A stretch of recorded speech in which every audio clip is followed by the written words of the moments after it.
technologie, d'expérience, d'approche pluridisciplinaire dans la ville de demain.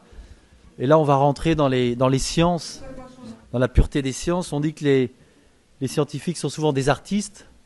J'en doute pas une seule seconde. Moi qui ne suis pas du tout scientifique, je suis souvent impressionné par leur poésie, bien au-delà de leur savoir. En tout cas, nous allons avoir une session très, très dense, très, très intéressante. Juste un petit mot sur la musique qu'on entend ici à chaque pause, quand on n'a pas de problème technique. C'est Europavox, qui est un des partenaires de la conférence Europa, qui est une structure qui favorise et qui organise un festival autour des musiques européennes, des musiques contemporaines, des musiques d'artistes vivants. Voilà, et donc ils sont associés à nos rencontres. Europavox, ils ont un site internet et ils organisent plein de choses autour de la musique. Alors, de la musique aux sciences. Et avant de parler de sciences, on va avoir un regard aiguisé à travers Silex and the City, notre ami Jules, qui a croqué quelques personnalités hier dans le débat. Alors, il n'est pas avec nous aujourd'hui, mais il va être avec nous à travers cet épisode de Silex and the City. Autorisation de découverte. Image.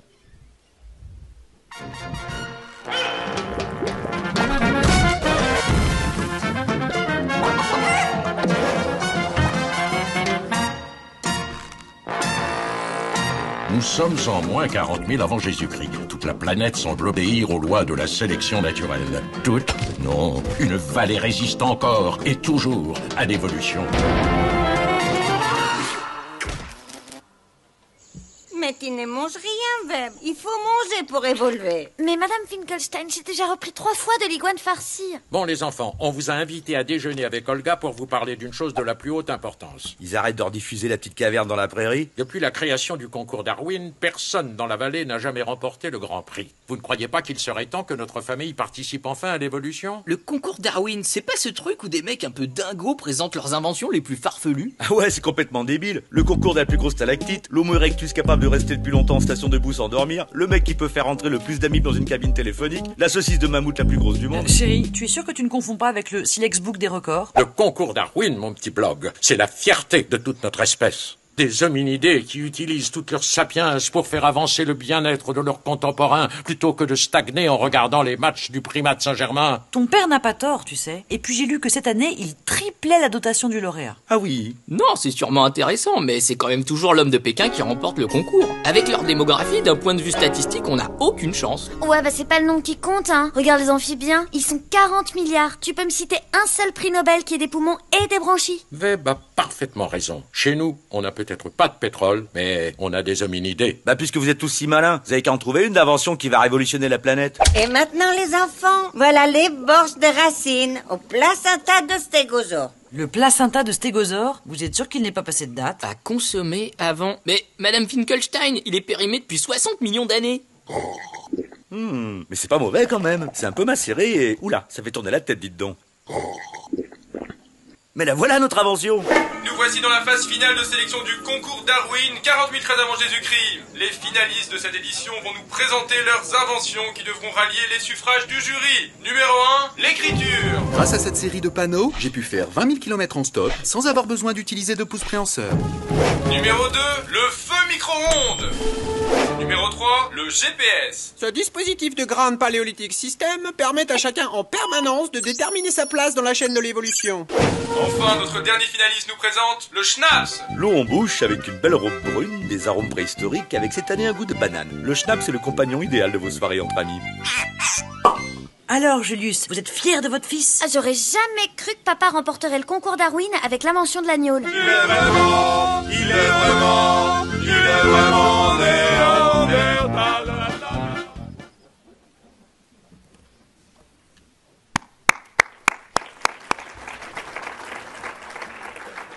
Merci Jules, même si tu es un peu loin d'ici aujourd'hui. Alors je vais demander donc à Christopher Droser de rejoindre l'espace avec tous ces intervenants prestigieux, ces scientifiques européens ou pas convaincus. Can go on stage. Christopher Droser, il est journaliste à Die Zeit et il a été sacré en 2005 journaliste scientifique de l'année par Medium Magazine et a reçu de nombreux prix. Et c'est un Européen convaincu, c'est pour ça qu'il est avec nous. Je ne sais pas s'il y aura un prix du meilleur Européen scientifique à la fin de cette session, mais je suis sûr que, en tout cas, vous allez tous être écoutés très attentivement. Voilà. The floor is yours.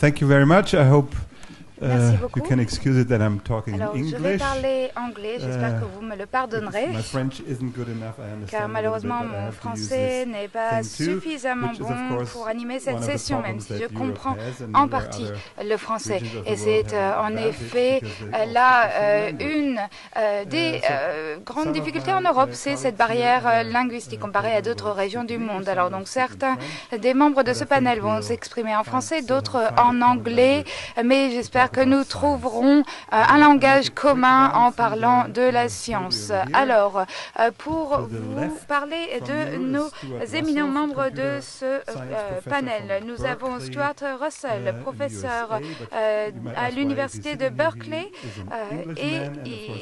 mais néanmoins il est britannique et il travaille également avec des scientifiques en Europe et donc il sera intéressant d'avoir son point de vue sur les nouvelles frontières scientifiques. Ensuite, nous avons Hans Lehrer.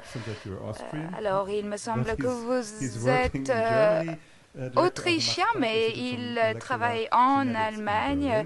Il travaille à l'Institut Max Planck de génétique moléculaire à Berlin. Ensuite, nous avons Frédéric Brodry, chef du département technologie au CERN, français. Donc, ensuite, nous avons un deuxième français, Étienne Klein, Klein en français, qui est directeur de recherche au CEA et professeur à l'école centrale de Paris. Mais je pense qu'il nous fera part de ces réflexions qui vont bien au-delà du monde de la physique et du nucléaire. Ensuite, nous avons Monsieur Cédric Villani, Villani à l'italienne, donc Villani, et il est un mathématicien français connu pour être récipiendaire de la médaille Fields et il est également un des organisateurs de cette conférence. Et tout à ma droite, enfin tout à votre droite, à ma gauche, nous avons Raffaella Kitson Plantano.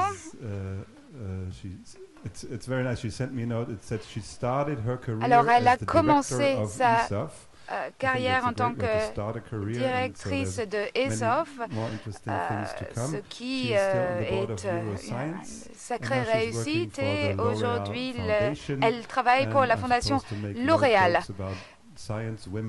Et alors, on m'a demandé de ne faire aucune blague sur les femmes, la science et la fondation L'Oréal, mais elle nous dira ce qu'elle fait au sein de cette fondation. Donc, il y a eu d'autres sessions concernant la culture, la politique en Europe, et s'y posent des problèmes dans ce domaine que ne connaît pas la science.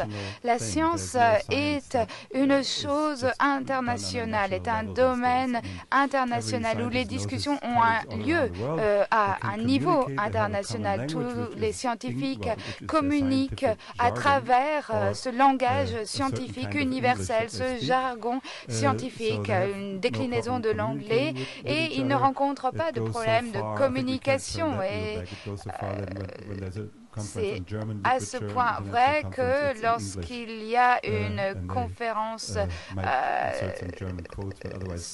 en Allemagne sur la science, elle se fait en anglais. Donc, un autre point spécifique à la science, c'est son financement. Il a été beaucoup parlé du financement de la culture en Europe, mais les scientifiques, et je suis sûre qu'ils trouveraient argument en disant qu'il manque toujours des financements, mais néanmoins, il y a de fortes institutions de financement, des bailleurs qui financent des projets, le Conseil de recherche européen par exemple, et tout scientifique, d'où qu'il vienne, peut faire une demande de financement de quelque pays que ce soit. Il n'y a pas de quota. Et puis il y a des grands projets phares européens qui ont récemment été choisis et 1 milliard d'euros vont être mis à disposition pour l'avancement de ces projets. Alors, il y a du financement, cela n'empêche les critiques à ce sujet. Mais la science rencontre également des difficultés. Si l'on se pose la question de la science européenne, son positionnement par rapport à la science américaine, par exemple, si l'on regarde la cérémonie des prix Nobel, eh bien,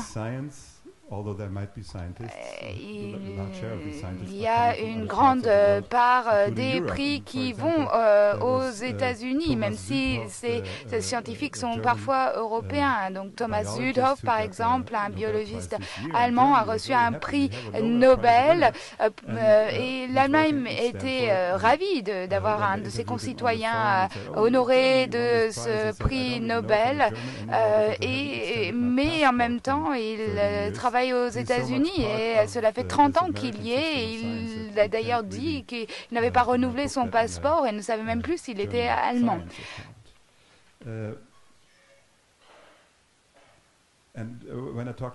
Et lorsque j'ai parlé de ces bourses européennes, de ces subventions européennes, et ce sera peut-être un sujet discuté ici, seulement 4% de ce budget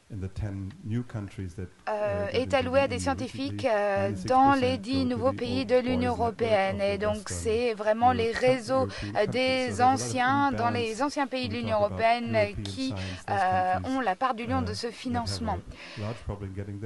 Et, ce qui pose le problème de la fuite des scientifiques de ces pays, ces nouveaux pays accédant à l'Union européenne.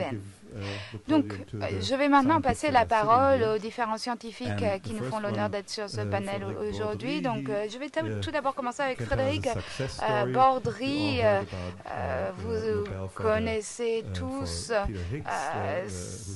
le prix Nobel qui a été décerné pour le boson de Higgs, dont il est question depuis 30 ou 40 ans, mais qui a été découvert l'an dernier au CERN.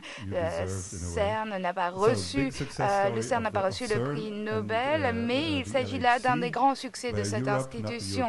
Et cela montre que en Europe, lorsque les scientifiques collaborent, ça fonctionne, malgré parfois le manque de financement. En tout cas, c'est ce qu'on en perçoit de l'extérieur. Donc peut-être que vous pourriez nous en dire plus sur comment fonctionne le CERN et les leçons qui peuvent être apprises. Je vais parler en français. Donc je vais essayer de vous introduire le CERN en tant qu'organisation internationale. Bien sûr, aujourd'hui, pas vous parler des recherches sur la physique, mais plutôt de sa gouvernance et du pourquoi. Effectivement, on peut parler du succès, en particulier avec le prix Nobel attribué le 8 octobre. Je crois que le CERN, il faut le remettre dans le contexte. C'est une organisation, je l'ai dit, internationale, créée en 1954. 1954, si on remet dans le contexte, c'est 9 ans après la Deuxième Guerre mondiale. C'est l'Allemagne, globalement l'Allemagne, la France, le Royaume-Uni et d'autres pays, 12 États membres, qui se mettent ensemble pour créer une organisation européenne de la physique. Il faut dire que pendant la guerre, la barbarie européenne, le nazisme, le fascisme, avait livré clé en main la physique aux Américains. Donc le vide. L'idée, c'était de créer une organisation internationale qui permette de recréer en Europe les conditions de la physique. Je pense que c'est important de dire que la convention du CERN, qui a été faite par des visionnaires, aussi bien des politiques, je pense à François de Rose, des physiciens, Louis de Broglie, est toujours d'actualité, cette convention. Et j'étais très heureux d'entendre les mots prononcés hier par Guillaume Clossat, puisque c'est exactement dans la convention du CERN, pas l'agrégat des intérêts nationaux, mais une dynamique collective. C'est exactement ça qu'il dit, la vision, c'est dire que le CERN a été créé pour un domaine et non pas pour un projet. Et comme c'était un domaine, la physique des hautes énergies, c'est-à-dire aussi on s'interdit de faire cette recherche de manière nationale. C'est-à-dire qu'on se met en commun pour une organisation européenne et on met tous nos moyens dessus. Donc ceci, c'est pas pour un domaine, pour une suite de projets, et projets qui ont eu lieu depuis 1954 à nos jours, avec bien sûr le soutien des instituts nationaux, mais la recherche est faite centralement au niveau du CERN. Et avec une mise en commun des ressources, aussi bien humaines et matérielles. Et bien sûr, complètement non basées sur le fameux « I want my money back ». Ce qui veut dire qu'au CERN, on n'a pas de quota par pays pour le nombre de fonctionnaires nationaux. On a un budget global voté par le Conseil du CERN, et après, les pays payent selon leur PIB. Et les retours industriels se font par rapport à des appels d'offres compétitifs. Juste pour mettre dans le contexte, le budget du CERN, c'est en gros 1 milliard de francs suisses, 830 millions d'euros actuellement. J'ai comparé avec nos amis de Berkeley, qui a un budget, j'ai regardé hier au soir, de 3 milliards de dollars, ou Stanford de 4,8 milliards de dollars. Donc c'est pour remettre dans le contexte. Il faut dire aussi que cette recherche fondamentale, on peut toujours dire ça coûte cher ou pas cher, la moitié du budget revient immédiatement chaque année dans les industries européennes. Et donc c'est un stimulus pour l'industrie de pointe. Je voudrais dire aussi que les industries qui participent, elle a montré que tous les contrats industriels que nous avons au niveau du CERN se font dans la grande majorité auprès des PME et des moyennes entreprises. Des entreprises qui ont environ 200 et 500 employés, qui ensuite veulent utiliser cette recherche dans d'autres développements. Je peux regretter, et je pense que c'est aussi un message qu'on pourrait réfléchir, pourquoi les grands groupes industriels actuellement en Europe ne veulent plus prendre de risques et développer de nouvelles technologies. Je crois que le retour d'investissement, les financiers qui ont pris le pouvoir dans cette grande industrie veulent des retours sur investissement trop rapides, de l'ordre de 6 mois à 1 an, des fois 2 ans. Et nous, on travaille sur des temps qui sont des temps de la recherche, qui sont de 10, 20 ou des fois 30 ans. Juste pour dire que aussi au niveau des finances, nous avons un budget, comme j'ai dit, d'1 milliard de francs suisses. Tous les projets, y compris les lâchers, sont financés par ce budget constant. Nous n'avons aucun budget spécifique pour des nouveaux projets, et nous avons la chance aussi d'avoir le support de l'Europe, des États membres, pour pouvoir emprunter. On a emprunté de l'argent pour construire les lâchers, et on est en train de finir de le rembourser. Et on a eu par exemple beaucoup d'emprunts, support de la Banque européenne pour pouvoir faire cela. Juste pour donner encore une ordre de grandeur, parce que aussi le LHC, c'est 5 milliards d'euros investis en 15 ans. Donc vous voyez, il faut voir, j'étais hier à la FIAC, j'ai vu que l'art contemporain, le chiffre d'affaires de l'art contemporain annuel, c'est 3 milliards d'euros. Sans parler, par exemple, d'industrie du luxe comme LVMH, 28 milliards d'euros. Juste pour mettre dans le contexte ce que c'est que la recherche fondamentale quand on dit que ça coûte très cher. Les mandats du CERN, je pense qu'on peut c'est vraiment 4 points, et 4 points qui sont indissociables. Effectivement, notre vraiment but, c'est de repousser les frontières des connaissances, comprendre les composants ultimes de la matière et leur interaction. Le boson de Higgs, qui expliquait quand même le fondement du modèle standard, mais on reste quand même encore avec beaucoup de choses à faire, puisque le modèle standard n'explique que 4% de la matière de l'univers et l'énergie. Mais deuxième mandat important, c'est développer des nouvelles technologies pour la réalisation des accélérateurs et des détecteurs. Donc technologies qui sont ensuite directement transférées vers d'autres domaines. Je pense d'abord bien sûr au web. Je ne doute pas que dans cette salle, tout le monde sait que le web was born at CERN et que c'est un produit de la recherche fondamentale. Donc le web est un produit, un sous-produit de la recherche fondamentale. Ça, il faut le répéter, le redire, et à nos hommes politiques, on se garde bien de le répéter à chaque fois. Mais aussi un certain nombre de technologies, je penserais comme ça directement à l'imagerie médicale, les applications de la cryogénie pour le transport de l'énergie, la hadrothérapie. Donc c'est vraiment des sous-produits de la recherche fondamentale et des technologies développées. Un troisième point qui est très important, c'est former les scientifiques et les ingénieurs de demain. Actuellement au CERN, on a à peu près 1000 thèses de PhD qui sont chaque année passées sur l'expérience du LHC et des accélérateurs. Ça veut dire 3000 étudiants en PhD au sein du CERN. C'est quand même une force de jeunesse. On a des contrats qui sont des contrats de 5 ans sur des nombreux ingénieurs et techniciens qui permettent ensuite d'irriguer l'industrie et les instituts européens. Je pense que c'est aussi important, nous, de faire attirer les jeunes, les faire rêver, les attirer, les former dans un environnement international pour qu'on puisse ensuite y retourner dans leurs différentes nations. Et enfin, un des dernières choses, c'est rassembler des personnes de différentes nations et cultures.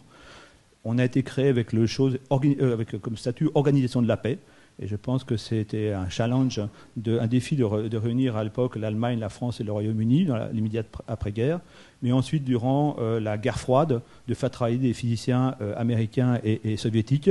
Et plus récemment, je pense à un grand détecteur CMS où des Indiens et des Pakistanais ont travaillé ensemble pour ce détecteur, ou des Palestiniens et des Israéliens travaillent ensemble sur les électroniques du détecteur Atlas. Je pense qu'on peut dire, pour relativement conclure, que l'Europe a gagné et a repris le leadership dans le domaine de la physique grâce à la continuité des financements, de l'engagement à long terme des États membres. Pour moi, c'est vraiment important. L'Europe a été le leader et non un suiveur. Je pense qu'actuellement, le CERN est devenu le plus grand laboratoire mondial dans le domaine de la physique, mais aussi le plus grand laboratoire américain. Parce qu'actuellement, la plus grande communauté des physiciens du CERN sont américains. On a 1800 Américains utilisateurs sur 11 000. Alors, comme l'a dit notre président de séance, l'attribution du Nobel de physique 2013 au boson de Higgs est une belle reconnaissance de cette réussite européenne. Le CERN est explicitement cité dans les libellés. Elle aurait pu être encore plus complète si le prix Nobel avait été, si le comité Nobel avait été moins timide, et ça aurait été une belle chose d'attribuer pour une fois le prix Nobel à une organisation européenne, et ça aurait été un beau signe. Mais je ne désespère pas que ça viendra un jour ou l'autre. Le prix des Princes des Asturies, il y avait une représentante tout à l'heure pour les sciences sociales, a été remis aux deux physiciens Englert, Higgs et aussi au CERN. Je pense que les Espagnols ont montré un peu moins de fébrilité que les Suédois pour une fois. Voilà, il y a un certain nombre de questions que je voudrais poser, parce que nous, maintenant, il y a aussi cette question de blues post-Higgs, j'appelle ça postpartum, et au manque de compétition. Maintenant, effectivement, en tant que seul grand laboratoire, on a certains politiques qui disent maintenant, vous pouvez attendre au niveau des budgets, il n'y a plus de compétition, donc c'est toujours un danger de ne pas avoir de compétiteurs. Il faut, je crois, continuer l'aventure, investir dans des projets ambitieux. Je crois qu'en Europe, ne doit pas être timide, il doit continuer à investir. Pour moi, la recherche fondamentale, c'est la source de la recherche appliquée. Ensuite, des brevets et donc des emplois de demain. Il faut donc y aller. Je pense qu'il serait aussi intéressant de se poser la question, est-ce que le CERN pourrait être créé maintenant avec la même convention? C'est pas sûr. Pourquoi les États ont actuellement peur de s'engager dans des organisations à long terme? Pourquoi maintenant on fait plutôt des agences de moyens avec des États qui mettent au coup par coup et qui veulent avoir leur monnaie en retour? Pourquoi, par exemple, une organisation communautaire sur un domaine fondamental qu'est l'énergie de demain est une organisation qui ne possède que 10% des budgets, et ce sont les agences domestiques qui possèdent 90%. Donc c'est des questions qui montrent que le modèle du CERN me paraît intéressant. Pourquoi il n'a pas été suivi? Ce serait peut-être intéressant d'y répondre. Je vous remercie.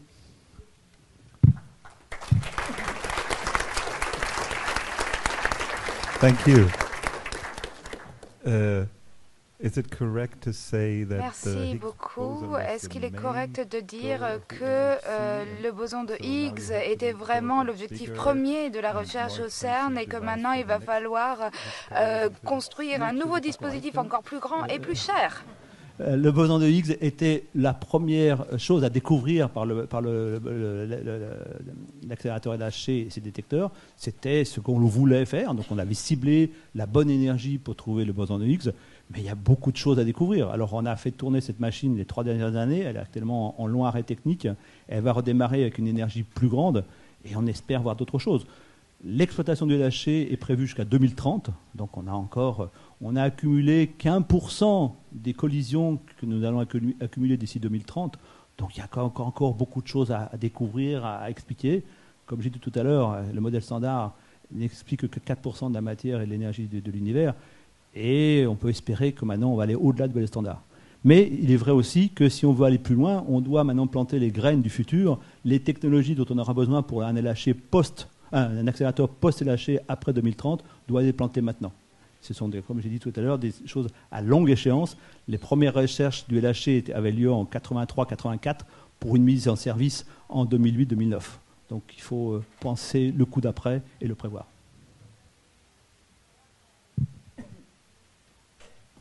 Okay, sorry, I always have to listen for the translation Merci. to Excusez-moi, finish. il y a toujours we'll wonder what the petit next price écart tag will dû be à for la CERN, traduction. for Donc, the next on device, se demande but tous that's quel a couple of years to sera go. le prochain prix que That was an remportera le example for CERN big science, where pour ses basically the prochaines scientists découvertes. decide Alors, what they c'était do, un and exemple they have de to ce get que the l'on funding, appelle but, Big Science, donc society les cannot grandes tell you what organisations detectors to build scientifiques and, even qui what to look for, ont because cette we don't indépendance de understand all recherche et de this découverte. physics. So I'm turning to Hans Lehrer. Mais maintenant, je passe la parole à Monsieur on, Hans Lehrer, qui travaille dans le domaine de l'oncologie et les médicaments utilisés en oncologie. Il s'agit là aussi d'un domaine scientifique essentiel, mais pour lequel chacun ici est conscient de l'objectif final et donc qui est plus accessible au grand public, et donc une question qui sera sans doute d'intérêt pour tous de savoir ce sur quoi vous faites de la recherche et quelles sont vos découvertes. Alors, merci beaucoup de m'avoir invité ici. Alors, pour moi, la science n'est pas seulement un art, mais également un moyen de résoudre des problèmes. La société rencontre de nombreux problèmes et nous pouvons contribuer à y trouver une solution. Et parfois, j'aimerais que le monde politique et les scientifiques prennent plus au sérieux ce rôle essentiel de la science. Alors, un des problèmes que rencontre la médecine qui nous touche tous, un des problèmes clés, c'est un des problèmes clés de la société. Aujourd'hui, un tiers d'entre nous allons mourir d'un cancer. Le nombre de cancers va augmenter à l'avenir, le type de cancer, les différents types de cancers. Et aujourd'hui, nous n'avons que des médicaments qui ne servent réellement à aider qu'un quart des patients du cancer en raison de leur mode d'action. Et donc la question est la suivante. La médecine est évidemment un domaine fort complexe et les processus à l'œuvre au niveau cellulaire impliquent des centaines de milliers de molécules et d'éléments qui interagissent de façon extrêmement complexe. Et donc il est forcément très compliqué de prédire la réaction d'un patient à un médicament qui lui-même interagit avec toute une série de protéines. Et donc la médecine coûte cher. Environ 10% du PIB est consacré à la santé aux États-Unis et je pense que ce chiffre est toujours en croissance. Et il se pourrait bien que les frais de santé représentent l'ensemble du budget américain d'ici quelques années, à l'exception du budget alloué à la NSA. Et il est dans un article qui date de 2000 et il a été dit de façon ironique que les médecins étaient la cause première de décès aux États-Unis. Mais évidemment, il y a matière à discussion, mais l'objectif, clairement, est de se confronter à l'individualité de la maladie, de la nature individuelle de chaque maladie, de chaque tumeur. Et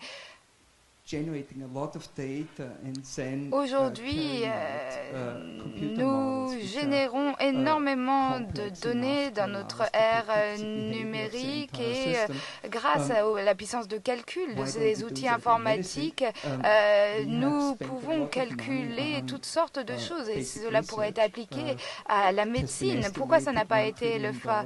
Environ 3 000 milliards de dollars ont été alloués à la recherche sur le cancer depuis la découverte du cancer. Et si l'on aujourd'hui, la puissance de calcul des ordinateurs a été multipliée par un facteur inimaginable au cours des dernières années. Mais le problème en médecine, c'est que il faut repartir de la base de la maladie elle-même et la déchiffrer, la documenter en grand détail avant de pouvoir proposer des solutions.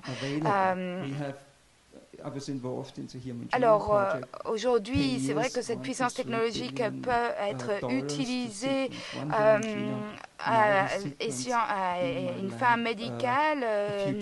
Vous connaissez tous l'exemple du génome où il a fallu entre 1 et 3 milliards de dollars américains pour séquencer le premier génome humain. Aujourd'hui, on est capable de séquencer plusieurs génomes humains en une journée. Donc, nous avons la capacité technique aujourd'hui d'identifier et de caractériser les tumeurs des patients individuellement et rentrer dans un niveau de détail qui nous permet de faire des modélisations informatiques et de faire des traitements virtuels sur cette modélisation avant d'appliquer un traitement afin de voir les possibles effets secondaires et négatifs. Donc, nous entrons dans une ère nouvelle de la médecine basée sur le big data, sur le pouvoir de calcul énorme des machines aujourd'hui et il est possible aujourd'hui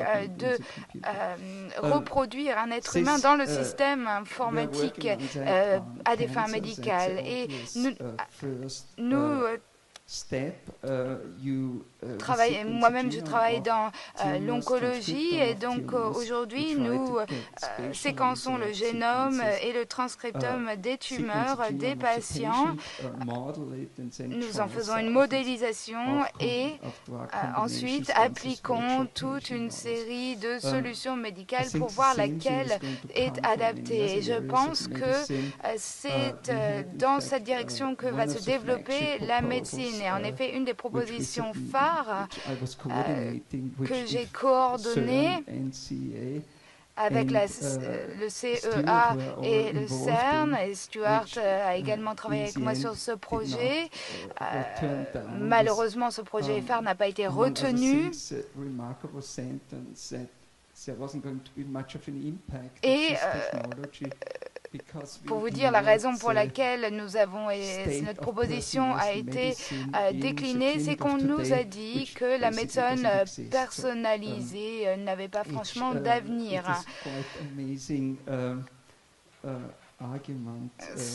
Parce qu'elle n'existe pas aujourd'hui. Ce qui est évidemment un argument assez fallacieux et étonnant de nos jours. Mais je pense que mon message aujourd'hui, c'est que la modélisation informatique est le seul moyen de prendre en compte la complexité de la médecine. Et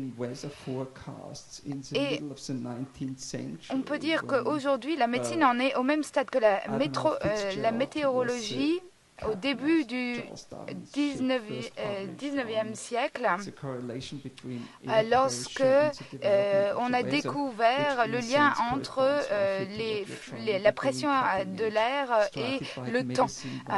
Et aujourd'hui, nous connaissons les bases qui nous permettraient de faire de telles prédictions météorologiques en médecine, donc les biomarqueurs et autres caractéristiques fondamentales des maladies auxquelles nous essayons de trouver traitement. Mais cela dépend également d'une volonté politique et d'une capacité budgétaire. En effet, aujourd'hui, étant donné la crise, le vieillissement de la population, aujourd'hui, le coût de la médecine, des soins de santé, si l'on prend en compte à la fois le côté pratique du personnel médical, mais également le coût de la recherche. Nous avons des moyens pour mettre en place des solutions personnalisées avec une puissance de calcul informatique, mais cela ne sera possible que grâce à un vrai soutien et à un vrai financement. Alors, j'aimerais évidemment que ces questions soient plus souvent discutées au niveau politique, des politiques qui, je pense, passent beaucoup de temps à discuter de choses d'un moindre intérêt.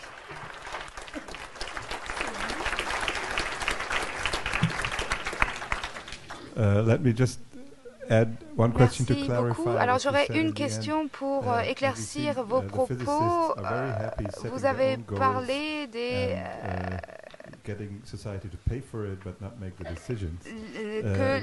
du fait que les scientifiques étaient contents de pouvoir se fixer des objectifs sans se poser la question du financement. Mais ici, vous parlez de l'importance du soutien du politique et de la société. Donc quel est le paradoxe? Y a-t-il un paradoxe? Eh bien, je pense que les scientifiques ne sont pas forcément pris au sérieux. À part certains domaines scientifiques de pointe, la plupart du temps, il n'est pas possible d'accéder à des financements nécessaires pour le développement de nos projets. Et je pense qu'il y a là l'occasion de révolutionner la médecine, et je pense que, étant donné les conséquences du fait de ne pas agir et de ne pas prendre en compte cette possibilité, il faudrait réellement que les scientifiques mettent de côté leur volonté d'avancement, de carrière et autres projets personnels et se mettre au service de la société plutôt que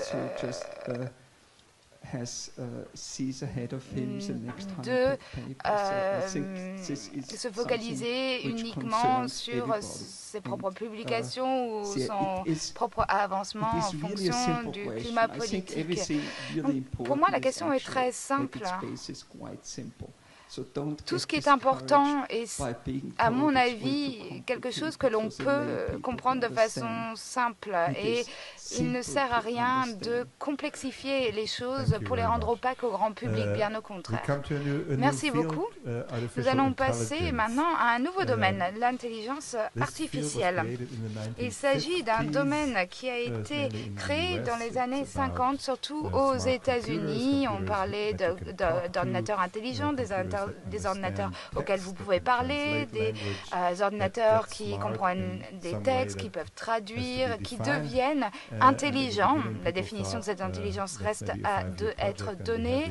Et moi, j'ai écrit mon premier article sur l'intelligence artificielle il y a 30 ans, et c'est un de ces domaines où l'innovation de rupture est toujours à 20 ou à 30 ans.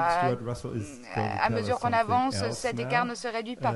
Mais je pense que Stuart Russell va nous donner d'autres informations pertinentes sur ce sujet. Alors, aujourd'hui, nous avons des systèmes qui peuvent répondre à vos questions. Nous avons des traductions automatiques accessibles sur Internet, même si la traduction ne sera pas bonne, elle n'est pas tout à fait incompréhensible. Et donc, il s'agit là d'avancées extraordinaires. Peut-être que Stuart Russell va nous parler des inventions à venir et de leur impact potentiel sur la société de demain. Merci Christophe. Et Christophe m'a demandé pourquoi j'étais ici. Eh bien, je suis britannique, mais cela fait un peu plus d'un an que je suis en France, invitée par la France, qui encourage la mobilité des scientifiques scientifique et j'en suis très reconnaissant. Donc, comme Christophe l'a dit, cela fait environ 60 ans que l'on parle de l'intelligence artificielle qui a connu des victoires et des échecs. Vous avez parlé de cette échéance toujours à 20 ans, à 30 ans. C'est vrai qu'il avait été beaucoup parlé il y a 20 ou 30 ans de ce qu'on pourrait aujourd'hui vous offrir dans ce domaine et parfois les attentes étaient quelque peu trop fortes dues à l'optimisme sans doute trop enthousiaste de certains qui est relayé par les médias ne parlant évidemment que aux scientifiques les plus optimistes et les plus enthousiastes. Et donc il est logique que les personnes qui lisent ces articles soient ensuite déçues. Donc moi-même, je vais être trop enthousiaste, trop optimiste.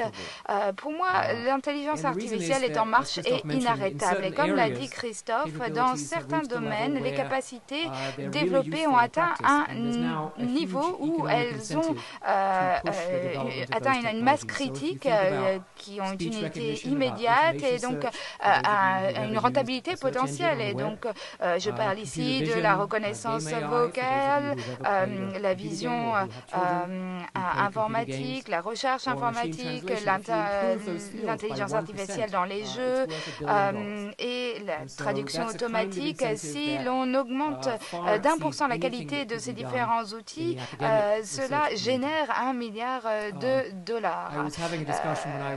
Et donc, lorsque j'étais président du département des sciences d'intelligence artificielle à Berkeley, on se demandait si l'on allait travailler non seulement sur les moteurs de recherche, donc qui cherchent des documents sur la base des mots qu'ils contiennent, mais d'avoir un moteur de recherche intelligent qui lise, comprenne et synthétise des documents existants. Et donc, si cette technologie avait vu le jour, elle vaudrait aujourd'hui plusieurs milliers de milliards de dollars. Et donc, je pense que,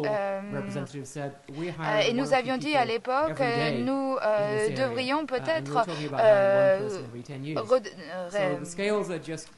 nommer 1 ou 2 personnes pour travailler sur ces questions. Et Google nous avait répondu, nous, on en emploie, on en recrute 2 ou 3 par jour. Et donc, cela montre l'écart entre nos deux mondes. Mais je ne sais pas combien d'entre vous utilisez Google Translate. Eh bien, vous êtes assez nombreux. Eh bien, moi-même, je l'ai essayé et j'ai eu en effet l'occasion d'acheter un appartement à Paris cet été. Je ne sais pas qui d'entre vous avait déjà essayé d'acheter un appartement à Paris. Donc, je me suis retrouvée avec un contrat juridique de 75 pages à lire, évidemment. Donc, je me suis dit que j'allais le passer dans Google Translate et le résultat était indéchiffrable. Je n'en comprenais pas un seul mot. Cela dit, je ne suis pas sûre que les Français auraient compris le document original non plus. Donc, j'ai décidé de le mettre dans Google Translate pour faire français vers le français, ce qui n'est d'ailleurs pas une option offerte par Google Translate.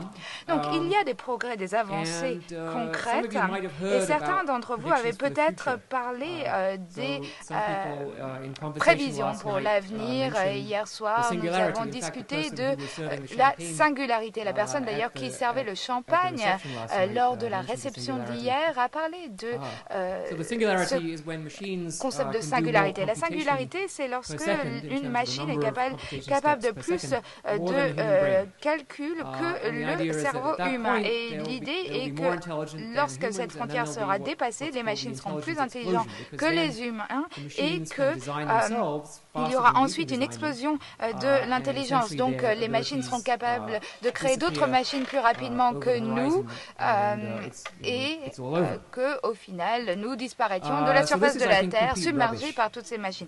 Et il s'agit là, évidemment, d'une fantaisie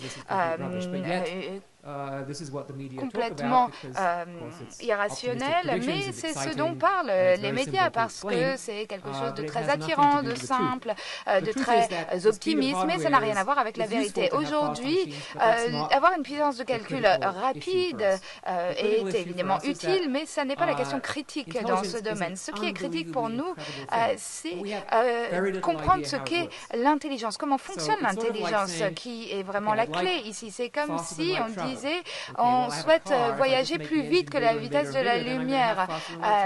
Et c'est comme si on disait, il suffira de construire une voiture de plus en plus grande et puis on arrivera à aller plus vite que la vitesse de la lumière. Eh bien, c'est la même chose pour l'intelligence artificielle.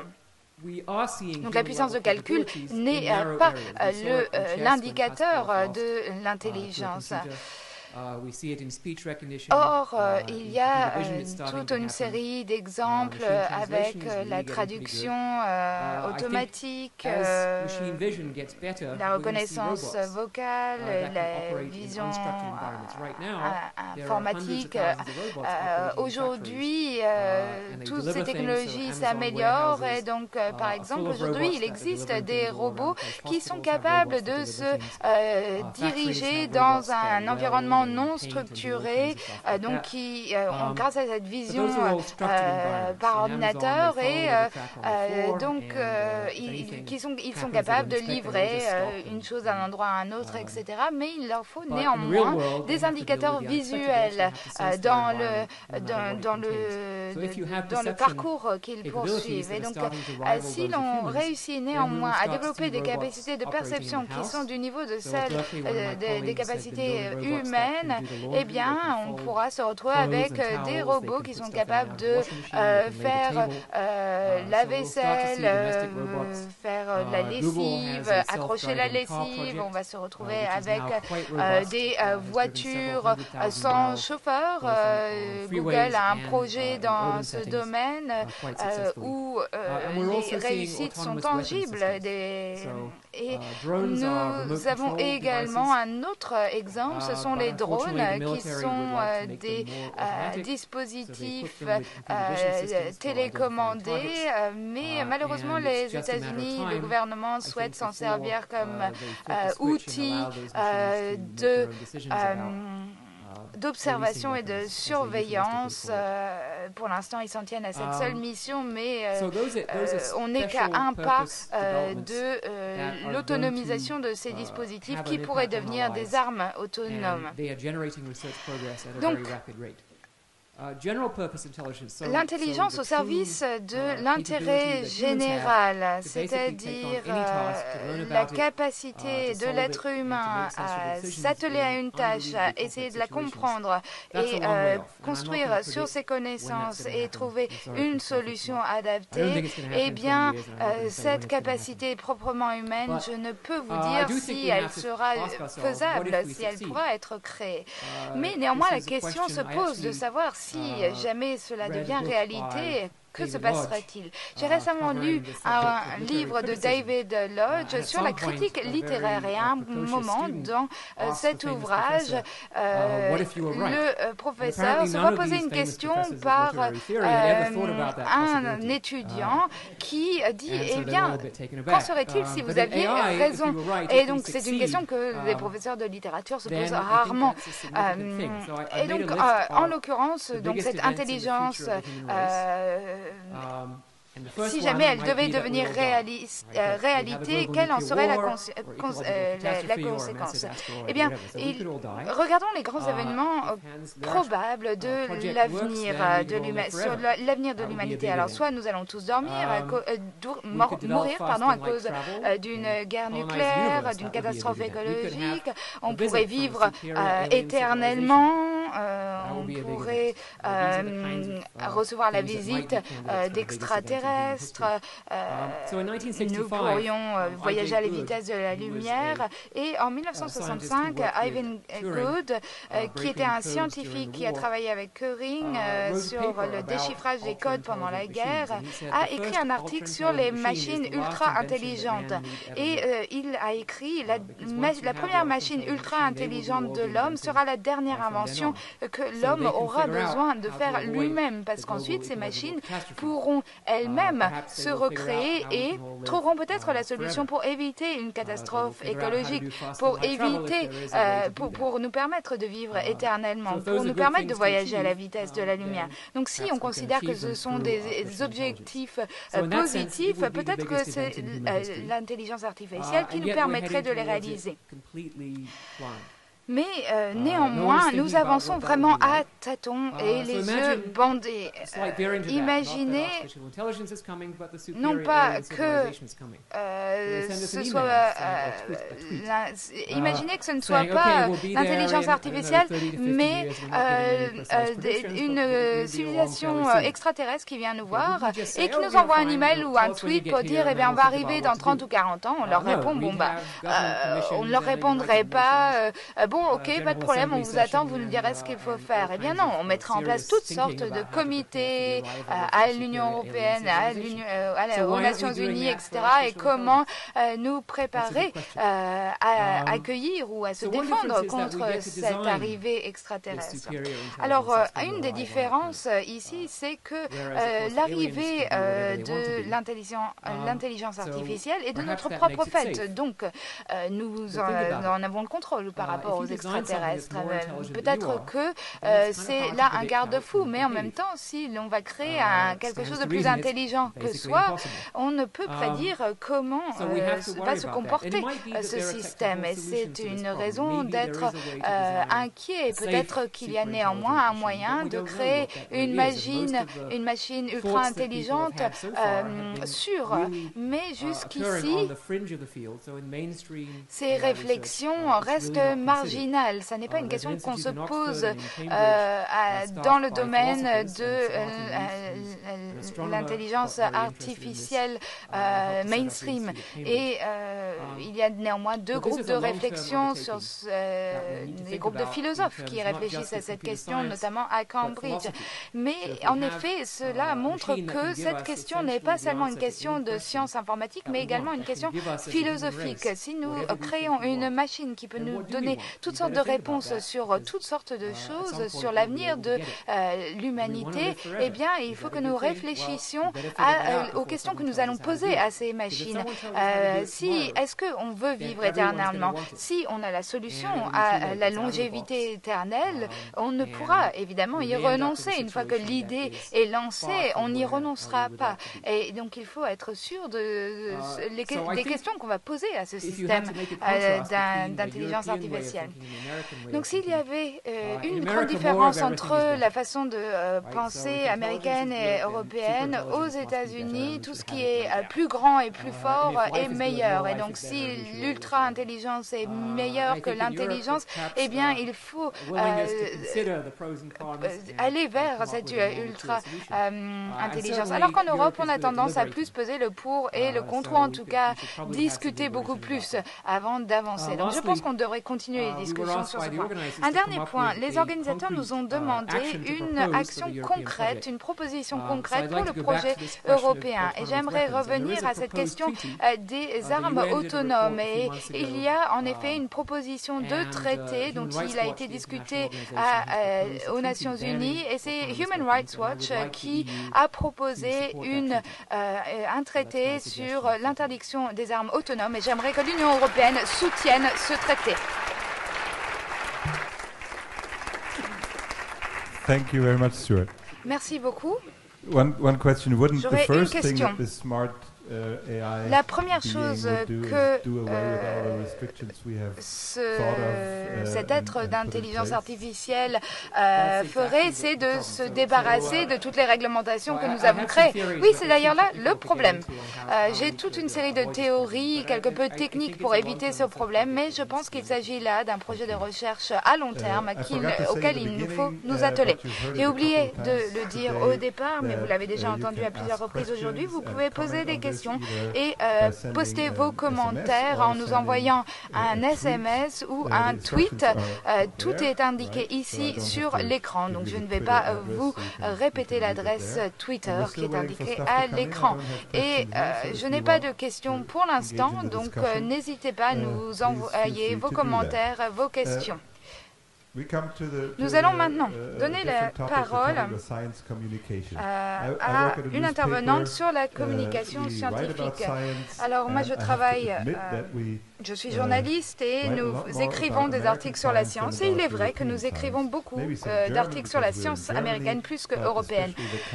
Et la France, l'Italie, l'Espagne, alors qu'il y a beaucoup de recherches scientifiques de haut niveau, malheureusement, ne reçoivent pas la couverture médiatique qu'elles mériteraient. Évidemment, il y a toujours la question de la langue. Les communications scientifiques sont souvent en anglais aujourd'hui, c'est vrai, mais néanmoins, il reste une part de la production en langue nationale et je pense qu'aussi les Américains sont meilleurs en termes de communication scientifique. C'est eux qui sont à la tête des grandes revues scientifiques. Ils ont des sites web avec des alertes sur les actualités scientifiques et ce qui fait que ce qui se passe au fin fond d'une université du Midwest sera connu des universités européennes alors qu'elles ne connaissent pas ce que font leurs voisins européens. Donc je vais passer la parole à Rafaela Kitson-Pantano qui est une des cofondatrices de ESOF, donc le Forum ouvert des scientifiques européens. Il s'agit d'un événement ouvert au public et scientifique et à la presse pour discuter de questions scientifiques. Et donc peut-être qu'elle va pouvoir nous parler du succès de cette initiative et quels sont les moyens pour mieux communiquer sur la science auprès du public, du grand public, pas seulement des médias, afin de mettre la scène scientifique européenne en lumière. Merci Christophe. Tout d'abord, j'aimerais remercier Europa Nova pour cette merveilleuse conférence et j'aimerais également vous remercier de m'avoir invité à prendre la parole aujourd'hui. Donc, comme Christophe l'a dit, je travaille dans le domaine de la communication scientifique et on m'a demandé de partager avec vous le parcours qui m'a amené à cette activité. Et pour vrai dire, c'est pendant mon doctorat en sciences génétiques que je me suis rendu compte du fossé, du large fossé qu'il existe entre la communauté scientifique et la société en général. Et donc, moi, je me suis dit que je pouvais apporter ma pierre à l'édifice. Donc, pendant ma thèse, j'ai décidé d'étudier la science politique à travers la Open University, donc l'Université des Libres Savoirs. Et une fois que j'ai eu fini mon doctorat en sciences génétiques, je suis allée étudier un master de politique européenne au Collège d'Europe. L'idée étant il ne me fallait pas seulement comprendre la science, mais également les institutions qui la régissent. Et donc ensuite, comme l'a dit Christophe, j'ai été nommée directrice de l'ESOF. Il s'agit d'un événement organisé par Euroscience, qui est une association européenne pour la promotion de la science et de la technologie, qui a créé l'événement ESOF il y a 10 ans. Donc ESOF est un événement itinérant qui va de ville en ville européenne tous les 2 ans, qui rassemble plus de 6000 scientifiques, politiques, entrepreneurs, journalistes et membres du public pour discuter des questions de l'avenir de la science. Et un des programmes de ESOF, c'est la ville et la science dans la ville. Et j'ai toujours été étonnée lors de cet événement d'ESOF, qui a pour objectif de parler au grand public, eh bien, souvent lors de ces conférences, certes, les scientifiques viennent des 4 coins de l'Europe, mais la plupart du temps, les membres du public, donc du grand public, proviennent du pays, de la région ou de la ville, mais il ne s'agit pas d'un public transfrontalier. Et néanmoins, il y a des initiatives nationales pour réduire ce fossé entre la science et la société. En France, nous avons la fête de la science, mais souvent ces événements sont d'ampleur nationale et non pas européenne. Il y a peu d'événements européens qui ont pour objectif de réduire le fossé entre la science et la société. Et donc, en réponse à cette demande de proposition concrète, je pense qu'une proposition serait que l'Europe œuvre à communiquer sur ce qu'il se fait dans le domaine de la science en Europe. Alors, qui ici dans la salle sait ce que veut dire l'acronyme CER, ERC en anglais? Eh bien, c'est pas si mal que ça. Mais néanmoins, Christophe en a parlé au début de ce panel, donc il est triste que tout le monde ne connaisse pas cet acronyme. Il s'agit du Conseil de recherche européen. C'est une des agences de financement principales de l'Europe pour la recherche. Et un article a été publié dans la revue Nature en juillet cette année qui a indiqué qu'il y avait une augmentation de 50% des demandes de bourses de démarrage qui sont des bourses pour des jeunes doctorants qui ont terminé leur thèse 2 à 7 ans avant la demande de la bourse. Et c'est une bonne chose, ce qui veut dire, parce que cela veut dire que les jeunes chercheurs sont conscients de ces instruments européens. Mais si l'on demande au grand public ce qu'est le CER, c'est très peu connu. Et encore, ceux d'entre vous qui regardez ou qui êtes présents aujourd'hui à cette conférence êtes intéressés par l'Europe. Donc il y a encore plus de chances que vous soyez au courant que le reste du grand public. Donc pour moi, il y a réellement un déficit d'information. Il faut que l'Europe communique mieux sur la science, et non pas seulement à un niveau national, mais également européen, pour réduire ce fossé. Donc comme l'a dit Christophe, je travaille à la Fondation L'Oréal. Je suis en charge du programme Les femmes et la science L'Oréal UNESCO, qui décerne 230 bourses par an à des femmes à travers le monde, donc 198 pays et 5 prix internationaux sont également décernés pour des femmes de chacun des continents du monde. Et pour conclure, j'aimerais dire que le monde a besoin de tous les cerveaux, ceux des hommes, des femmes, ceux des scientifiques, ceux des hommes politiques, ceux des entrepreneurs et ceux des citoyens. Nous avons besoin de toute cette capacité cérébrale, toute cette matière grise pour faire avancer la science. Et j'aimerais donc conclure avec le rêve, la vision que j'ai pour l'Europe. L'Europe dont je rêve est une Europe dans laquelle les scientifiques partagent leurs découvertes avec le grand public et que le grand public leur parle de leurs inquiétudes. Et lorsque il y ait un panel de scientifiques invités à une conférence, il n'y ait que les meilleurs des hommes et des femmes, scientifiques ou non, qui soient invités. Je vous remercie. Thank you, Rafaela. Merci, Rafaela. Wow, many people talking here. It's all so interesting. I keep watching tous ces orateurs et tant de discours intéressants. Je regarde évidemment ma montre et j'espère vraiment que nous aurons le temps pour des questions ensuite. Nous avons beaucoup parlé de la science en Europe, la science européenne. Est-ce que nous devons soutenir la science en Europe uniquement parce que c'est notre équipe nationale, comme on le fait pour le foot, ou bien est-ce que l'Europe a réellement une valeur ajoutée à apporter au monde que les Américains ou les Chinois ne peuvent apporter? C'est une des grandes questions dont va parler M. Étienne Klein. Quel est l'apport de la science en Europe? Je vous remercie. Merci pour l'invitation. Vous m'entendez? Vous m'entendez? Oui. Oui, Cédric Villani m'a demandé de ne pas parler du CERN, mais je vais lui obéir, mais bon, partiellement désobéir, en revenant sur quelques points qu'a évoqué tout à l'heure Frédéric Bordry, et signaler que le passé du CERN est actif dans son présent. Et j'y vois là un symbole qui me servira de guide tout à l'heure. C'est-à-dire que le premier accélérateur qui a été construit au CERN, qui s'appelle l'EPS, qui a été construit il y a 50 ans, je crois, sert d'injecteur dans la machine actuelle qui est le LHC. Et c'est cette continuité historique qui a conduit au succès qu'on a évoqué tout à l'heure. Et le CERN lui-même a été créé en 1954, notamment grâce à la collaboration et l'envie d'Europe de physiciens qui se connaissaient avant la Deuxième Guerre mondiale et dont les pays s'étaient fait la guerre terrible pendant quelques années. Donc des physiciens allemands, italiens, français, anglais qui décident de collaborer, puisqu'à cette époque, ce que je pourrais appeler le désir d'Europe avait l'air d'être beaucoup plus vivace qu'aujourd'hui. Et c'est cette continuité historique qui elle-même s'appuie sur les racines même de l'Europe, puisque c'est sur les rivages de la mer Ionienne que la question de quoi la matière est-elle faite a été posée pour la première fois. Et c'est cette question, constamment renouvelée, explorée avec des nouveaux moyens, que le CERN prolonge. Et aujourd'hui, les questions qui se posent sont très bien posées.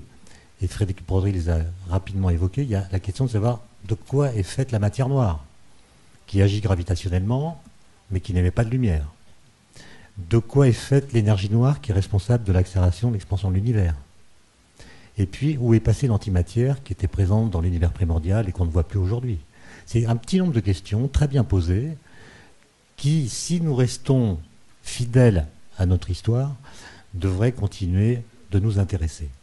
Alors justement, je voulais parler d'histoire parce que, comme vous le savez sans doute, en 1935, Edmund Husserl, le grand philosophe qui avait 78 ans à l'époque, il était pas loin de mourir, a entamé une série de conférences dans les grandes capitales européennes dans lesquelles il avait le droit de citer. Donc il n'y avait pas l'Allemagne, mais il a donné la première conférence le 7 mai 1935 à Vienne. Et cette conférence s'est déclinée en plusieurs itérations jusqu'à aboutir à un livre qui s'intitule « La crise de l'humanité européenne ». Et c'est un livre qu'il faut relire aujourd'hui, même si certains aspects de ce qu'il évoque sont datés. Mais ce qu'il dit en gros, c'est que l'émergence du nazisme, qui l'effraie évidemment, traduit notamment le fait que l'Europe a perdu la signification du dépôt spirituel hérité de l'Antiquité grecque. Je le cite. Les questions qui nous intéressent aujourd'hui commencent toutes par comment et non plus par pourquoi.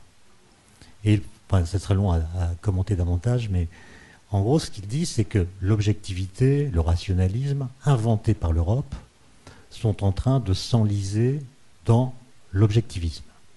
Et que du coup, l'Europe devrait retrouver une façon européenne de faire de la science, par exemple, qui la relie à ses origines historiques et philosophiques. Et de ce point de vue-là, la découverte du boson de Higgs, dont on a un peu parlé, montre que, comme l'avait pressenti Husserl, nous avons quitté cette trajectoire. C'est-à-dire que la découverte du boson de Higgs, ce n'est pas simplement une nouvelle particule qui est la clé de voûte du modèle standard. C'est aussi une découverte philosophique négative, comme disait Merleau-Ponty, c'est-à-dire que cette particule nous oblige à complètement repenser notre façon de comprendre ce qu'est la masse. Et d'ailleurs, si on la prenait vraiment au sérieux, les manuels scolaires de la rentrée prochaine, dans toute l'Europe et même dans le monde, seraient modifiés en conséquence. Et le fait qu'on n'insiste plus sur cet aspect de cette découverte montre que quelque chose a été abandonné dans l'affaire. Alors, pour parler encore un peu d'histoire, la chose dont, à mon avis, nous ne sommes pas remis du tout, c'est le fait qu'au moment où l'Europe a produit le meilleur d'elle-même, et à mon avis, c'est l'Europe des années 20-30, la naissance de la physique quantique. Si vous regardez les noms de tous les pères fondateurs de la physique quantique, il n'y a que des Européens. Vous pouvez mettre Oppenheimer si vous voulez, mais il a fait ses études en Europe. Ce sont des gens qui se rencontraient tous les ans à Bruxelles, à l'hôtel Métropole. Leur voyage, leur séjour était financé par l'industriel Solvay. Et c'est là, dans les congrès Solvay, que les idées venant les unes d'Autriche, avec Schrödinger ou Paoli, d'autres venant d'Angleterre avec Dirac et quelques autres, ou bien du Danemark avec Niels Bohr, ou bien d'Italie avec Fermi, etc., se sont agrégés avec des épistémologies qui étaient très nationales. La physique allemande, par exemple, de l'époque, n'était pas bâtie sur les mêmes principes épistémologiques que la physique anglaise ou italienne. Mais tout ça mis ensemble, ça fait la physique quantique, la physique nucléaire qui démarre à l'époque, etc. Et là, il se passe quelque chose d'absolument inédit dans l'histoire des idées. Vous pouvez regarder cette histoire avec beaucoup d'attention, et même avec tout le recul qu'on peut avoir par rapport à cette époque, vous ne comprendrez toujours pas comment cette sorte de miracle a pu se produire. Regardez comment la physique s'est bouleversée entre 1925 et 1932. Le rythme des découvertes, le changement de perspective, etc. Et le malheur, c'est qu'au moment où l'Europe produit le meilleur d'elle-même, elle produit le pire. Elle met au pouvoir Mussolini, Staline, Hitler. Bon, vous connaissez la suite. Et la physique est livrée quasiment clé aux mains aux États-Unis, qui la reprennent, font des bombes atomiques, et changent un peu la façon de faire de la physique. C'est évidemment la même physique, mais la façon de la dire, de la penser, de la communiquer est plus tout à fait la même. Et je trouve que dans le fait que le prix Nobel ait été donné cette année à Englert et Higgs, et presque symboliquement au CERN également, c'est une leçon politique et pas simplement la récompense d'une découverte scientifique importante, c'est une leçon politique, c'est-à-dire l'Europe, sur ces questions-là, est en train de reprendre la main, et on pourrait se dire, comme l'a dit Frédéric Borteri, que puisqu'il n'y a plus de concurrence, peut-être que l'appétit pour poursuivre cette aventure va diminuer, que la libido va s'émousser légèrement. Et je pense que si l'Europe veut rester fidèle à elle-même, elle doit continuer d'enchasser son projet scientifique dans un projet de civilisation, ce qui a toujours été le cas depuis, disons, Descartes, pour lequel le but de la science et de la technique, c'était pas la maîtrise de la nature pour elle-même. Le but, c'était le bonheur et la liberté. Et donc, il faudrait trouver le moyen d'associer l'Europe à un nouveau projet de civilisation. Le mot est un peu pompeux, mais je le choisis quand même, pour que la science et la technique soient pensées d'une façon qui nous connecte à la fois à notre passé et aussi au futur qu'on veut constituer. Et il me semble qu'on n'est pas très bien parti pour 3 raisons. Et c'est ces 3 raisons que je vois comme des symptômes qu'il faudrait corriger. La première, c'est que dans beaucoup de pays européens, et notamment en France, les scientifiques sont invités et même priés d'avoir un rapport malheureux à ce qu'ils font. Voilà, l'innovation, c'est des risques, etc. Bon. Même quand on fait démarrer le LHC, on vient nous embêter avec des histoires de trous noirs qui pourraient absorber la Terre, comme si la peur, qui est parfois légitime, devenait une sorte de jurisprudence universelle. Je pense que la science, ça suppose une forme de libido, d'enthousiasme, de joie de la pensée, sans lesquels faire de la science, c'est vraiment ennuyant. Bon. La deuxième chose, c'est que on sent l'influence grandissante de ce qu'on appelle en philosophie le relativisme. Bon. Il y a évidemment des versions du relativisme qui sont parfaitement justifiées, mais lorsque le relativisme devient lui-même absolu, d'abord il se contredit lui-même, mais en plus, il invite à une forme de paresse intellectuelle, puisqu'il laisse entendre que toutes les théories physiques, par exemple, sont des constructions sociales qui viennent servir les intérêts des communautés qui les ont promues. Et donc, si la théorie de la relativité est une construction sociale, pourquoi est-ce que vous iriez vous embêter à l'apprendre? Autant faire directement de la sociologie. Et enfin, un troisième symptôme, vous l'avez peut-être vu dans la presse, les résultats du dernier classement PISA pour adultes, où on mesure les compétences scientifiques en numératie, en littératie et en capacité argumentative dans les différents pays de l'OCDE. Et je vois que la France est 27e sur 34. Et tout ça apparaît à un moment où l'Europe devient une espèce de bouc émissaire facile. Et donc je pense que c'est dans ces secteurs-là qu'il faudrait agir, remonter dans le classement PISA pour adultes. Ça me semble être une priorité. Je ne sais pas par quel moyen, parce que je suis très surpris par le manque d'efficacité des méthodes de communication ou de pédagogie que nous tentons de mettre sur pied. Ça n'a pas l'air de fonctionner. Donc il y a peut-être quelque chose à revoir. Peut-être qu'il faut s'inspirer des succès qu'on peut observer ailleurs. Et en guise de morale, je vous livre un proverbe dont je ne connais pas l'origine, mais qui me paraît pertinent vu le sujet d'aujourd'hui. Quand la chèvre a du lait, l'homme n'a plus besoin de bouc émissaire.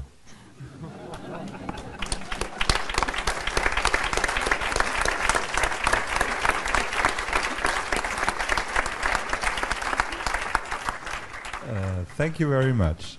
I'm turning to our last speaker, Cédric Merci Villani. beaucoup. Donc je passe maintenant la parole à Cédric Villani, qui est mathématicien. Vous n'avez pas besoin de beaucoup de financement. Tout ce que vous inventez, découvrez est le fruit de votre réflexion. Il vous faut un papier, un crayon et puis quelques billets d'avion pour en parler avec d'autres de vos collègues. Donc est-ce que l'Europe, est-ce que la science a besoin de l'Europe, de son financement, de son soutien, ou est-ce que il vous suffit de parler avec vos pairs? Merci Christophe pour lancer le débat de façon un peu provocante. Je vais commencer alors Étienne a commencé en me désobéissant puisqu'il a parlé un petit peu du CERN, et donc je vais moi aussi me désobéir à moi-même en revenant sur le CERN et mentionner que c'est une aventure qui a beaucoup de ramifications dans son histoire, et que par exemple l'une des figures clés au moment de la mise en place du CERN, Louis de Broglie, grand nom de la physique théorique française à une époque, aussi un grand nom dans l'institut que je dirige, l'Institut Henri Poincaré, puisqu'il en a été directeur adjoint pendant très longtemps. Et donc un institut qui est tout entier consacré à l'accueil de chercheurs français, étrangers, peut-être 500 chercheurs invités par an sur des sujets liés de près ou de loin à la mathématique. On est en plein dans les échanges qu'a évoqué notre ami Christophe avec l'image des billets d'avion. Pour revenir au sujet principal maintenant, la question mathématique. La mathématique, ça représente qu'une faible proportion des budgets des personnels ou de la littérature scientifique, juste quelques petits pourcents, mais c'est présent dans tous les grands projets technologiques, que ce soit dans vos prévisions météo, dans votre téléphone portable, partout, toujours en association avec d'autres sciences, mais tout le monde, dans cette salle, nous utilisons tous chaque jour les contributions de mathématiciens d'un passé lointain ou d'un passé très proche. Et les mathématiques, c'est donc une discipline fondamentale dans tous les sens du terme. C'est aussi une population intéressante, les mathématiciens, quelques centaines de milliers de chercheurs à travers le monde, avec une place particulière dans la science, dans l'éducation, dans la société, sujet extrêmement vaste et souvent passionnel. Et puis, c'est un sujet en plein développement, contrairement à ce qu'on croit souvent. Des centaines de milliers de nouveaux théorèmes sont démontrés chaque année à travers le monde, plus qu'il n'y en a jamais eu démontrés. Alors, dans tout ce monde, je vais me contenter d'évoquer quelques axes liés à la vie et à l'organisation de la communauté mathématique, qui me semblent les plus pertinents par rapport aux thèmes européens, aux thèmes qui sont revenus durant ces 2 derniers jours, et qui donneront des pistes de réponse à la question posée par Christophe sur comment l'Europe peut aider la communauté mathématique. Alors, pour lancer les choses, je vais parler de la question fondamentale de la formation et de la vocation. D'ailleurs, c'est l'une des 3 questions qui me sont posées le plus souvent, je dirais, par les gens qui me rencontrent la première fois. Les 3 questions auxquelles je suis abonné, c'est, premièrement, pouvez-vous décrire votre recherche en termes compréhensibles par le commun des mortels? Deuxièmement, quelle est la signification de votre araignée? Et troisièmement, à quel âge avez-vous pris conscience que vous aviez un talent en mathématiques et que vous vouliez devenir mathématicien? Et sur ce 3e sujet, mon auditeur est toujours déçu quand je dis qu'il n'y a aucune date miracle, aucune illumination, que c'était un processus graduel, et que s'il y avait un moment vraiment à définir qui a changé les choses, ce moment, c'est la thèse. De tous les diplômes universitaires, je pense que clairement la thèse, c'est le plus important. Pas tellement parce que c'est le plus avancé, c'est d'ailleurs pas le plus avancé dans le système français, puisque l'habilitation à diriger les recherches est encore au-dessus, mais parce que la thèse, c'est un diplôme qui est un apprentissage, on pourrait même dire un compagnonnage. C'est le premier diplôme dans lequel vous partagez la vie des mathématiciens avec tous ces aspects. Vous voyagez, vous rencontrez les gens, vous cherchez et on vous fait travailler comme les autres sur un sujet dont on ne connaît pas la solution et vous apprenez vraiment quelque chose. C'est comme une formation, c'est plus que simplement suivre des cours. Évidemment, la formation, tout dépend de avec qui vous la faites, avec qui vous faites ce plongeon au sein de votre métier. Dans mon cas, dès le début de ma thèse, il y a eu très clairement 3 sphères d'influence dans ma formation. La première, c'est la sphère française. Je suis au départ un pur produit du système français. C'est l'occasion de rappeler que depuis 250 ans, il est extrêmement performant en recherche mathématique et que l'École normale supérieure a formé plus de médailles Fields que n'importe quelle autre institution dans le monde.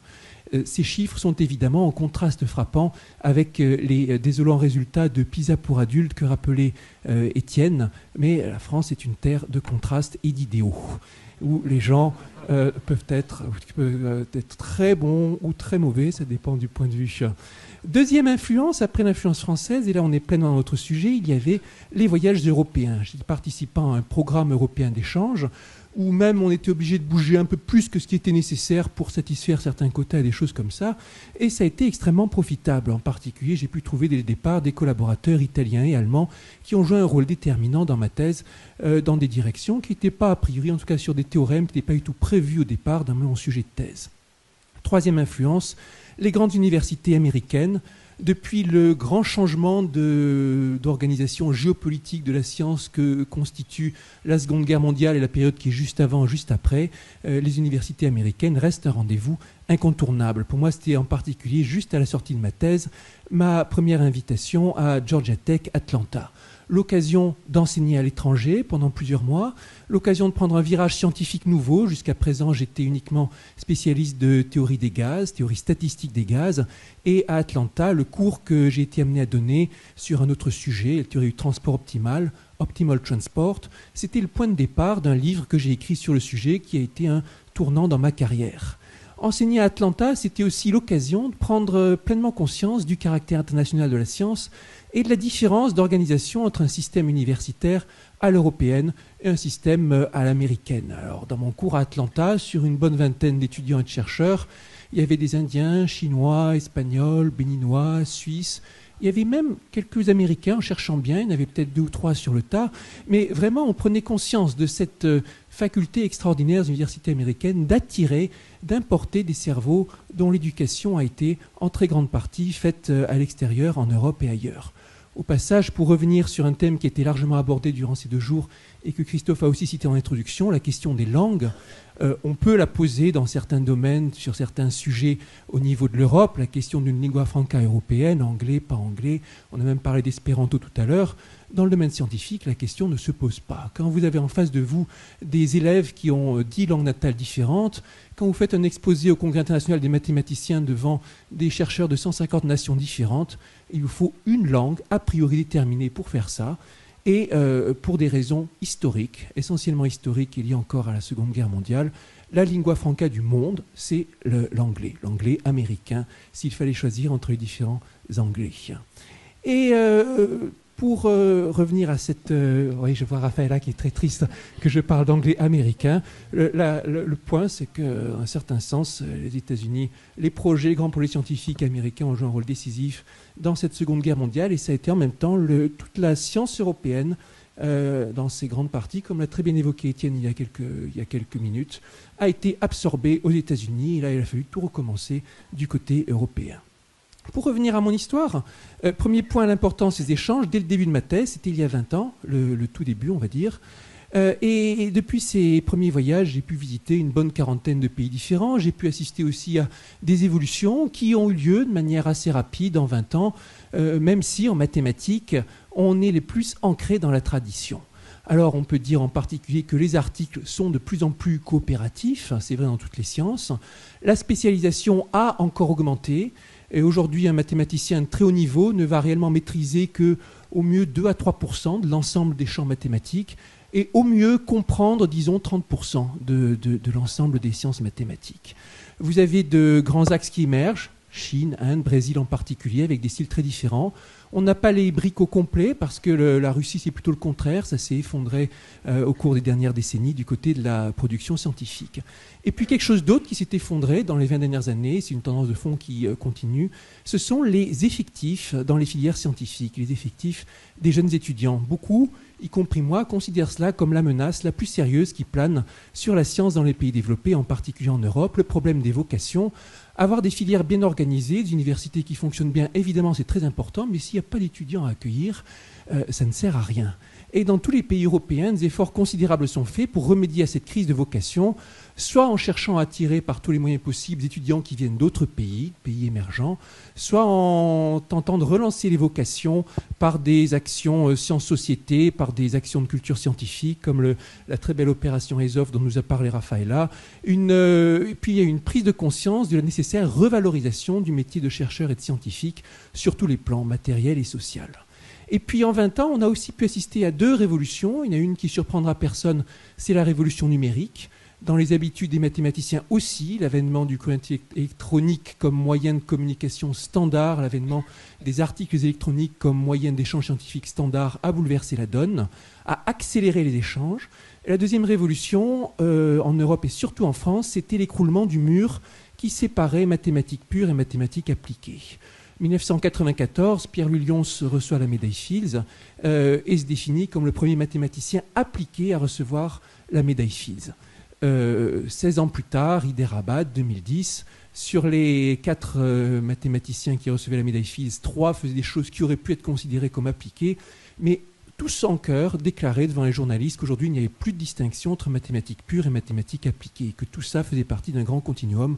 C'est une vraie révolution dans la conception que les mathématiciens eux-mêmes ont de leur discipline.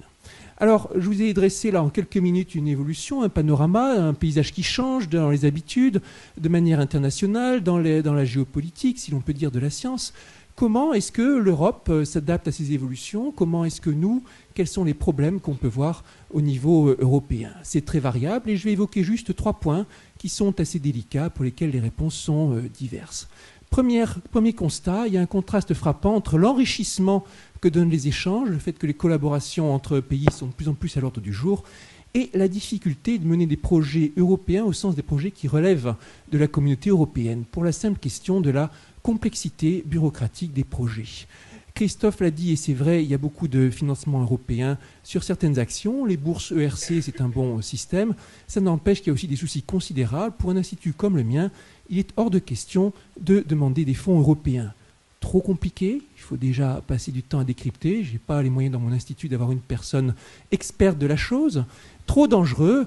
Et j'ai pu voir il y a quelques années l'expérience malheureuse de mon collègue Jean-Pierre Bourguignon, directeur de l'Institut des hautes études scientifiques, l'un des instituts scientifiques les plus prestigieux qui soient en France. Comment il a souffert de la façon dont a été gérée une certaine aide européenne importante qu'il avait reçue.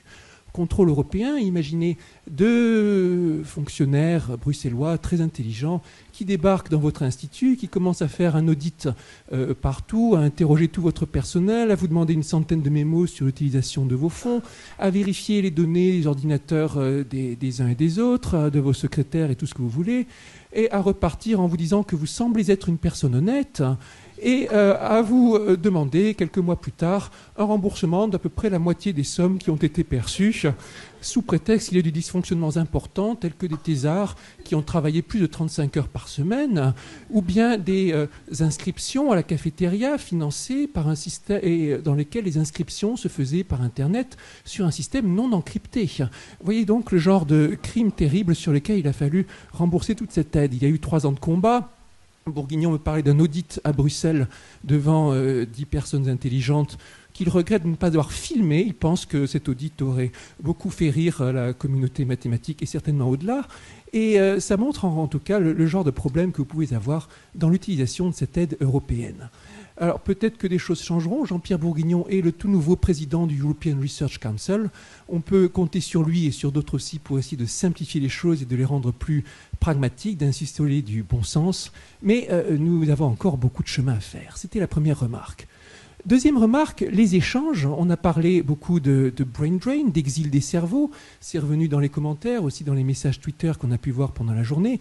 Évidemment, il faut bien distinguer entre les échanges et le brain drain. Les échanges en soi, c'est une chose saine et normale.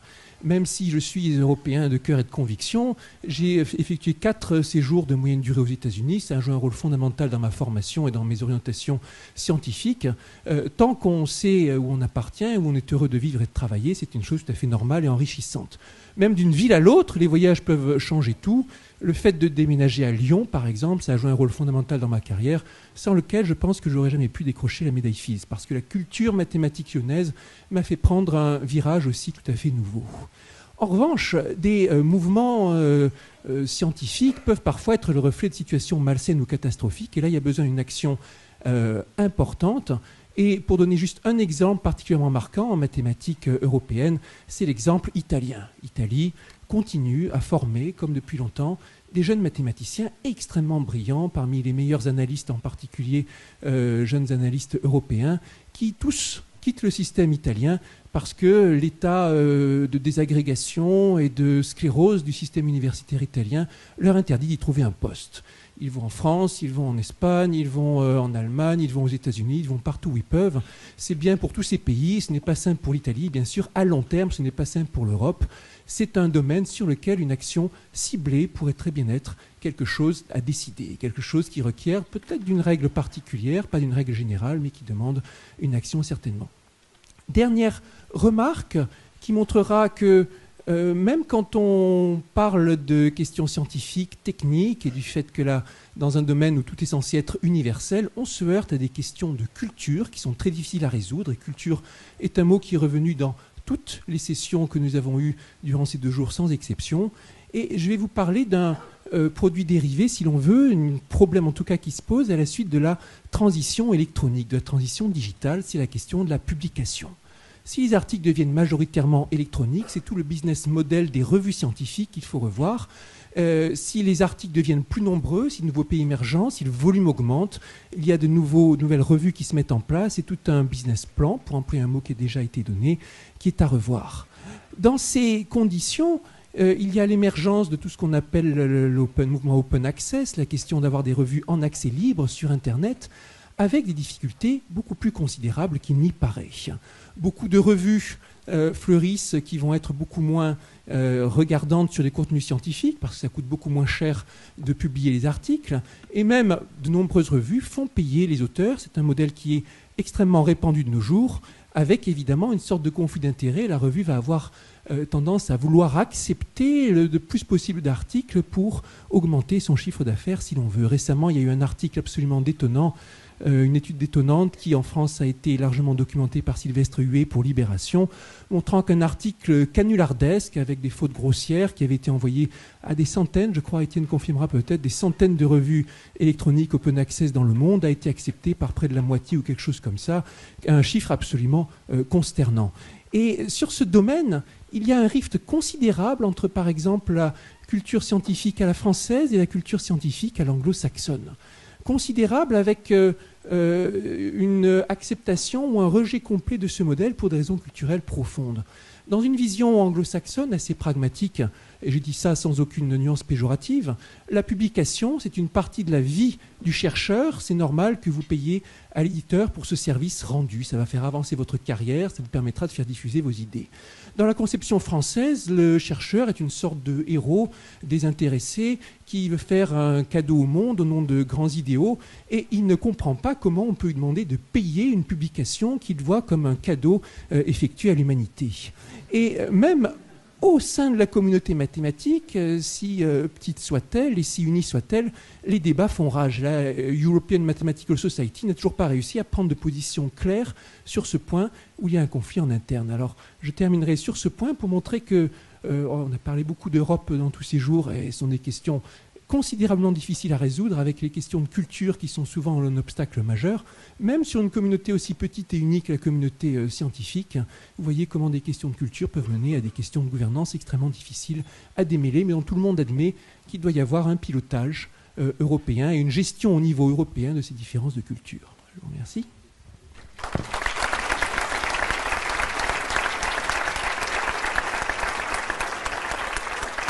Merci bien. Thank you very much, Cédric. Merci beaucoup, Cédric. At this point, I would like to Alors, thank the j'aimerais remercier les interprètes qui sont dans la salle. Nous remercions le président du panel.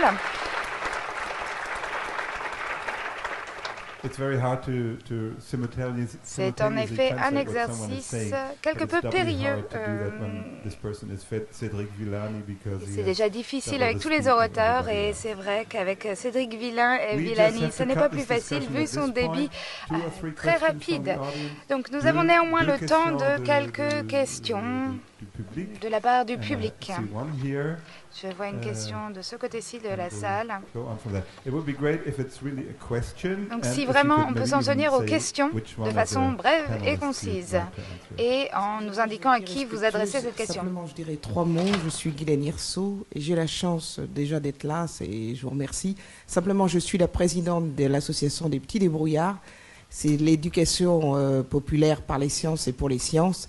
Et j'espère que il n'y a pas que l'association des petits débrouillards, mais d'autres associations. Nous allons œuvrer, et nous essayons d'œuvrer, la Petits Débrouillards depuis 27 ans, pour justement améliorer la diffusion de la science. Je sais qu'il y a beaucoup de travail à faire, et justement pour faire le lien, parce que j'ai vu aussi dans les questions, entre les sciences humaines et les autres sciences, enfin toutes les sciences pour moi d'ailleurs en l'occurrence, puisque moi je suis une économiste et une géographe de la Sorbonne d'ailleurs. Et j'ai tout un travail, et je reconnais en plus par les jeunes, Et c'est vraiment primordial et je m'attelle avec beaucoup de scientifiques pour faire cela. Excusez-moi, je n'ai pas de question, mais ma question surtout c'est je vous remercie. Et c'était tel plaisir de voir sous ces 2 journées, et en particulier cette table ronde. Merci beaucoup. Okay, that wasn't a question. Il ne s'agissait pas là d'une question, comme vous l'avez dit. Okay, next one over there. Martin Andler.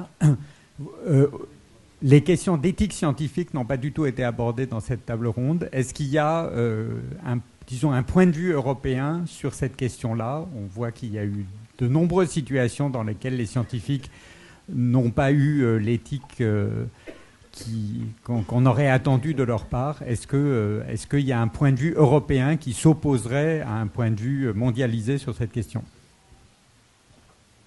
Je veux bien répondre un petit bout, mais c'est une question très vaste. En fait, l'éthique est souvent présentée comme une façon de résoudre les problèmes éthiques. C'est une discipline qui résout les problèmes éthiques, alors qu'en fait, c'est une discipline qui cherche à les poser en les rendant homogènes à des questions de valeur. Alors, les questions éthiques sont faciles à résoudre quand on a des principes universaux qui permettent de trancher. Quand on n'a plus de principes et qu'on n'a que des valeurs, les valeurs ont des pondérations qui dépendent des évaluateurs. Donc, les questions ne sont jamais complètement tranchées. Alors, pour répondre à ta question, je peux donner simplement un exemple.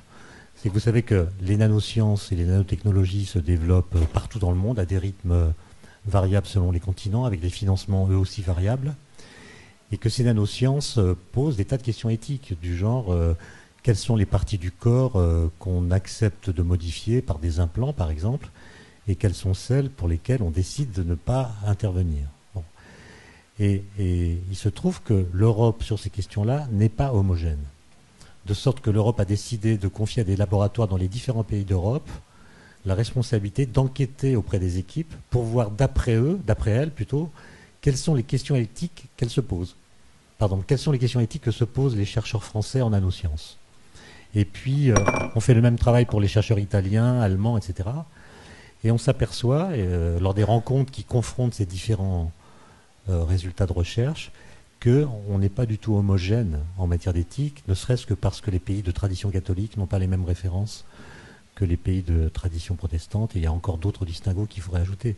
Néanmoins, l'Europe espère mettre sur pied ce qu'on appelle un code de bonne conduite, qui n'est pas l'équivalent d'une charte éthique, mais quand même un moyen pour les laboratoires d'avoir des repères quand ils se posent certaines questions éthiques. Okay. Merci. Bon, clairement, il me faut terminer cette session. Il n'y avait pas d'autres questions, il me semble, dans la salle. En tout cas, je pense que les discussions ont été extrêmement intéressantes. Je vais me donner quelques jours pour essayer de digérer l'ensemble de l'information qui nous a été délivrée. Je vous remercie de votre attention.